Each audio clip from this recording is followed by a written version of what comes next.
Hello everyone, এই গরমে সবাই কেমন আছো অবশ্যই জানিও, ঠিক আছে।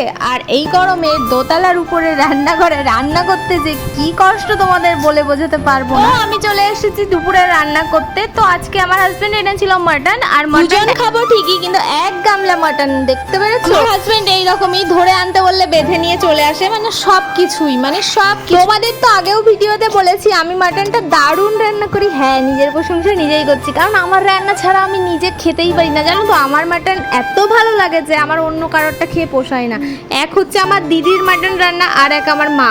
মাটনটা বেশি হয়ে গেছে, ওই জন্য কড়াইয়ে নাড়তে একটু অসুবিধা হচ্ছিল। আমি প্রেসারে দিইনি, আমি এই কড়াইয়ে রান্নাটা করব। তারপর আমি বাদ বাকি কাজগুলো সেরে নিচ্ছিলাম, মাংসটা বসিয়ে, আর এদিকে ভাতটা করে নিলাম। আমি কিন্তু ভাতের ফ্যান ঝরাতে পারি না, হাতে লাগে, তাই জন্য আমি এইভাবে ভাতটাকে উপর দিয়ে নিই। আর রান্না কমপ্লিট, এরপর যাব স্নান করতে। সব কাজ কমপ্লিট হয়ে গেছে। স্নান করে এসে আগেই এসিটা চালিয়ে নিলাম, এত পরিমাণে গরম কি বলবো এভরিওয়ান। তারপরে একটু টোনার মেখে নিলাম, কারণ ছাদে যাব কাপড় মেলতে, আমাকেই তো যেতে হবে।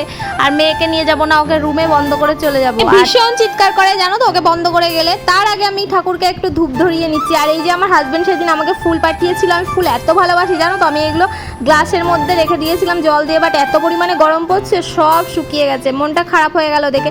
আর আমার একটা অভ্যেস আছে যে একদিন পর পর আমার বিছানার চাদর চেঞ্জ করা, তো আমি সেটাই। এক গাদা জামা কাপড় আছে ভাঁজ করতে।